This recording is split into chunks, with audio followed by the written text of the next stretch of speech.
liar, runner, and avoider. These three Muslims, Ali Dawah, Sneako, and the Warner, perfectly embody the concept of lying, being intellectually dishonest, avoiding challenges to their faith, and running all in the name of Allah. Now hey, I get why they don't have a problem with it though, because Allah himself permits them to lie. So it shouldn't come as a shock to anyone. I am Ashley, and this channel exists to empower you to defend Christianity. In this video, we will look at common tactics applied by Muslims like these, and 2 steps how to counter Muslims that attack you. Now let's jump right into it, starting with Sneako, admitting that he will become a Christian if we can prove Jesus is God. Yet once these Christians want to meet his challenge, he runs. They call it Dawah and dash. It is hilarious. Check it out. Show you where Jesus says he was God. There it is. What would you do if we can show you where Jesus says he was God? Then I'd become a Christian. Thank you very much. 22, verse 13. And I also pull up Revelation 1 verse 3. And I also pull up Matthew. Check, he's starting to stress. Check it out. Looking around. Watch. Dawah and dash. There he goes. Sneako, don't run. Sneako, don't.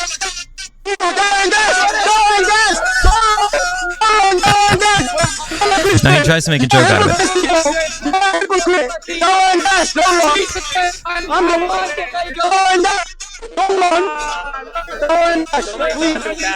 You see Ali Dawah like trying to stop him there? Like even the Warners there laughing at him.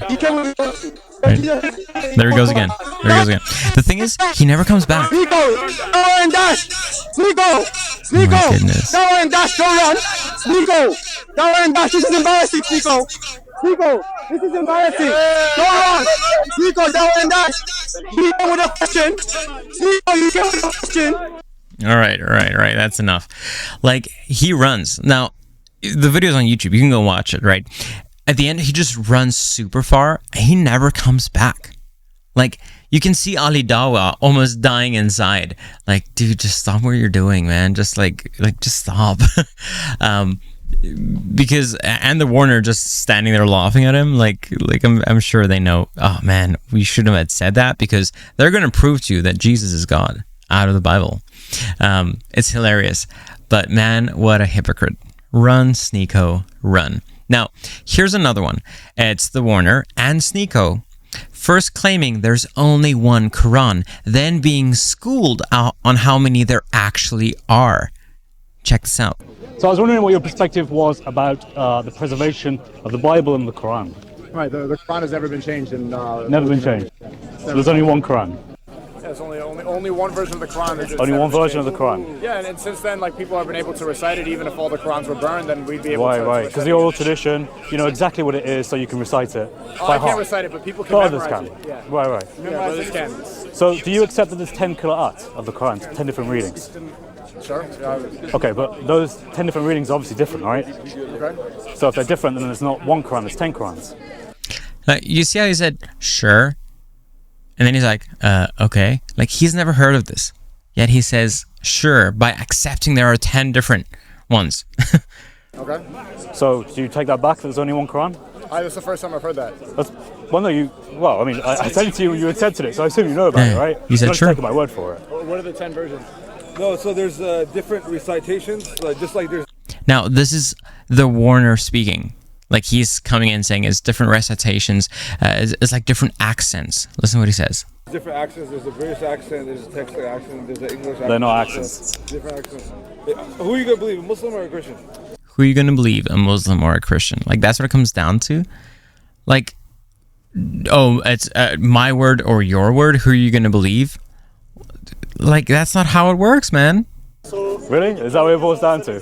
Just believe. Yeah, of course. So it's the famous one. Muhammad Hijab will tell you this. Now, I'm from South Africa. I say tomato, but here in Canada they say tomato. So a tomato and a tomato is the same thing. An owner and a king is not the same thing. There's a bunch of examples where the qira'at actually completely differ. Like, it's not just accents. I started to chat with him about it. So you have, in Surah Al-Fatiha, you have ayah 4, I think it's ayah 4, ayah 4, ayah 7. Yeah, so Malik Yawm-Din or Malik Yawm-Din, owner or king in Arabic. They're two different words. So if you want to read up about this, you can get a book. See, like, you can be an owner of a house, but that doesn't make you the king, right? You can the king of the land versus the owner of one of the houses in the land that the king governs. It's not the same thing. The 10 Qira'at of the Noble Quran by Dr. Fidel Soliman, who works for the Bridges Foundation in Cairo, which is a Dawah institute, and he's wrote a book about it, where he translates the Quran into English, but not just in one reading, he does it for all 10. So you can read the differences in the Quran for all different 10 valid readings according to Islamic scholars. Great. Cool. So do you accept then that the Quran is not perfectly preserved? Because No, there's more than one I'll Quran? read that book and I'll see if that's the case. It's the first time I've heard that. Okay. Now, he says he'll read it up. Now, I can respect when someone says that they've never heard of a topic and say that they will go and read about it. I just hope he does, right? I just hope he's not one of the other hypocrites like the other ones are, like that he'll actually go and read.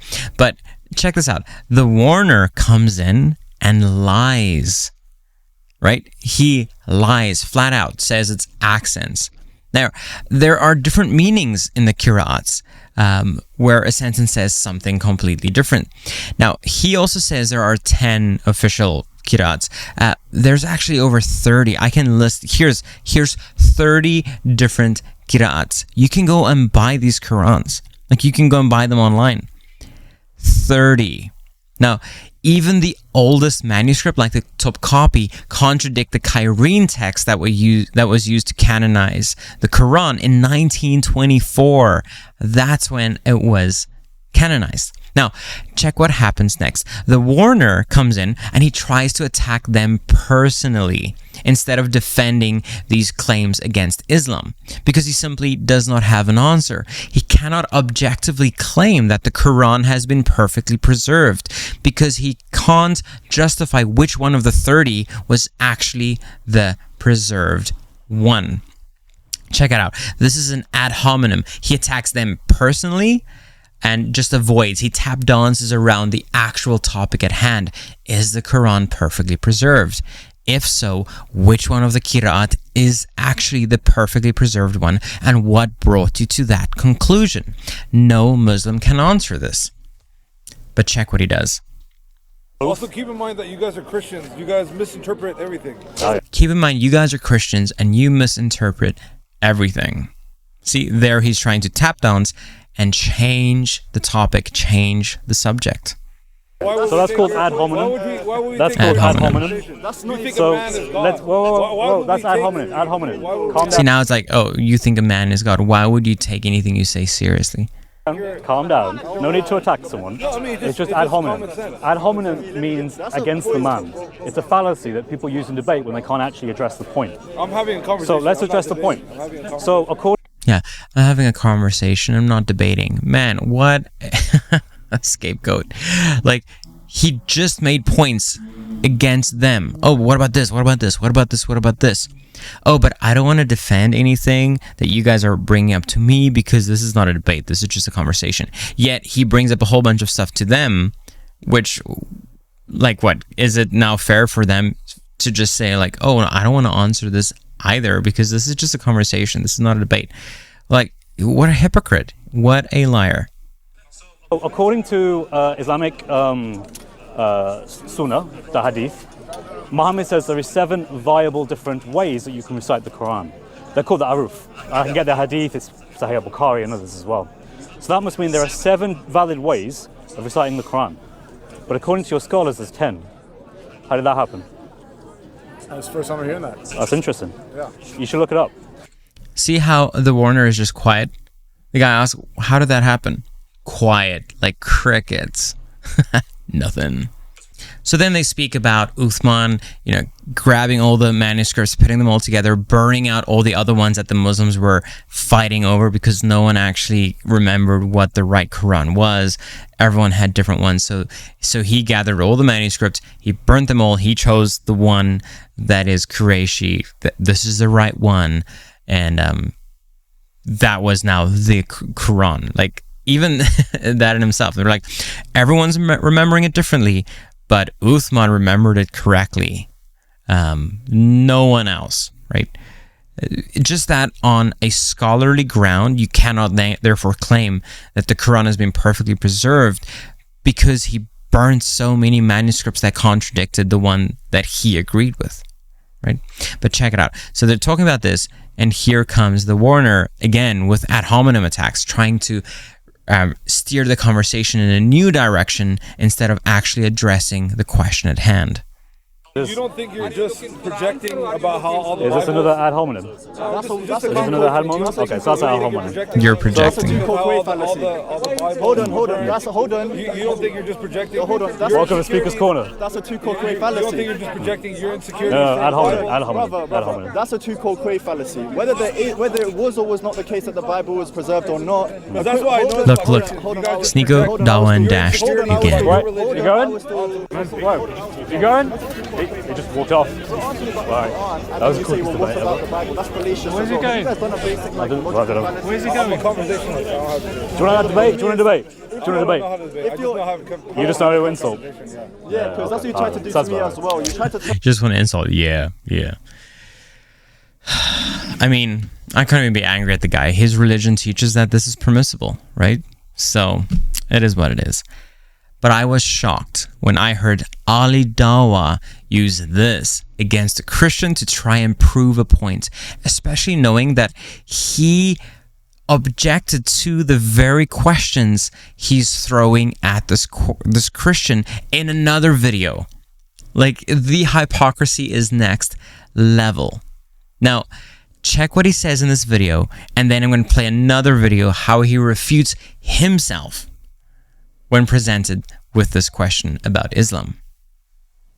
So in this video, they're talking about how God is powerful, how Ali Dawah shouldn't restrict God being able to enter his creation, put on flesh, become man. The person of Christ become man. So they're arguing about how someone limits God. Anyway, so check out what Ali Dawah does here. This is a strategy. He's thought this through. You can see he even tells people to time him how fast he's going to refute this Christian. Check it out. The word all-powerful means there is no limit to what God can do. Really? If you say there is something to limited that God can do, see, he's planning already. Watch. If God cannot if your God cannot do something, then your God is not all-powerful. My God can put on flesh at any point he wants and make a relational active force with human beings. So 2,000 years ago, Yahweh took on flesh and he said, yes, I am God. No problem. I'm going to end this conversation in 30 seconds. Can someone time me? 30 seconds. 30 seconds, bro. Someone time me now. You know, this guy has theological reasons. 30 seconds. We're counting. Tell me when it starts, yeah? Tell me when it starts. Tell me when it starts. I know. The pride of Allah. The pride of Allah. Let's go. Wait, no, say 3, 2, 1. 1, 2, 3. Go. He said God's being powerful means you cannot limit him, yeah? Can God lie? No. Can God cease to exist? Cease to exist. No. You said by limiting God is not God. 1 second. God is powerful logically. Look, how many seconds? How is that logically? 40. You're not logical. Seconds. Look, you're not even logical. For God to be all powerful, you cannot limit him. I said, can God lie? Let me know he when you goes, no. Can God die? He goes, no. You just limited God. No. Alright, cool. Sense.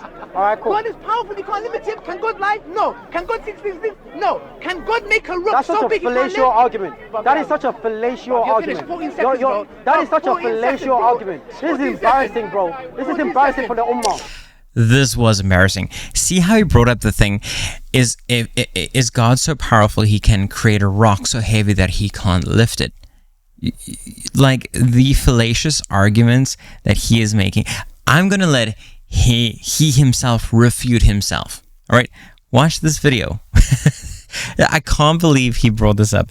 The intellectual dishonesty, the lies, the hypocrisy. The guy calls out his fallacies and he just dismisses them. 14 seconds, man. 14 seconds is all it took for me to make fallacious arguments against you that hold no logical ground. Can God create a rock that he can't lift? I mean, this is an invalid question. When people ask this question, it's like a valid question. I can ask the question, can God cease to exist? Of course not. It's contradictory. It's like me saying, how many days in a week? Yes or no? Yes or no? It's not a yes or no question. I have to ask how many days of the week? 7. So the point is, the question is invalid. So to say, can God create a rock so big that he can't lift? Then the moment he creates that, he becomes not powerful because he can't lift it. There's no such thing that exists. It's just a question that is asked for the sake of it. It's just a question asked for the sake of it. It's a question that does not make any sense. It's a logical impossibility. That's like trying to limit God by saying, well, can God make a square circle? Well, by definition, those things are not logically possible. So trying to prove that God is limited by posing a logical impossibility is a fallacious argument. He himself said that, yet he goes to the Christian trying to make his own point by proving how that statement, God is all powerful, as soon as you limit him, or you can't limit him, right? So then he tries to prove, oh, you can limit God. Can he cease to exist? But in his own video, he says that question makes no sense. He then poses, can God make a rock so heavy he can't lift it? Yet in the other video, he says that question makes no sense. It's just asking a question for the sake of asking a question. Yet he has done that. You see the hypocrisy? Again, it comes down to when it is permissible to lie within Islam. If your end goal is to sow doubt in Christians' beliefs, go for gold. You can tell as many lies as you want to try and trick and deceive Christians. Now, how do we deal with this? First, recognize whenever they want to try and change the topic. We saw that throughout. Sometimes this comes in the form of them trying to present the same case against the Bible. Now, let's look at an example. I ask about the Quran's preservation and highlight that some of the oldest manuscripts that Muslims have, like the Topkapi manuscript, is not even Uthmanic. They might try and avoid the topic altogether by trying to bring in the authenticity of the Bible by making claims such as, but look at your Bible, it has changed so many times, you have so many versions and translations. Now, recognize this tactic and simply ask them to stick to one topic at a time and not to run away or tap dance around your question. Now, don't fall for their trap. You can simply tell them that you would love to address their new question, but to first insist on them explaining their position of perfect preservation first. Now, strategy number 2. Whenever they try and bring up anything against what the Bible said, stop them and remind them that their own Quran affirms our Bible in its entirety. What do I mean by this? Here are 16 surahs in the Quran that affirm the Bible that Muhammad had with him in his time. Now, how do we know that the Bible has not changed since the time of Muhammad? Well, it's simple.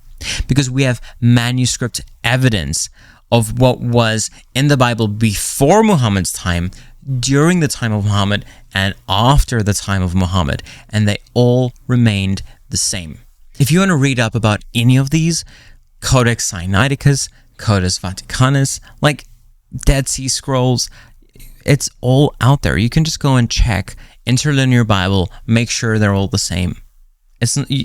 Anyone can do it. So remember, any claim of biblical corruption that a Muslim is trying to use against you means the following. They are denying the Quran. They are denying manuscript evidence. They are denying historical facts pertaining to textual scrutiny. They are calling Muhammad a liar. They're calling Allah a liar and a failure because he got it wrong, because it was what Allah had sent down. So until they can first prove the Bible is not the same anymore, referring to the Greek and Hebrew text, then you should not let them move on to make any point regarding anything about the Bible, because then they will be burying the Quran with it.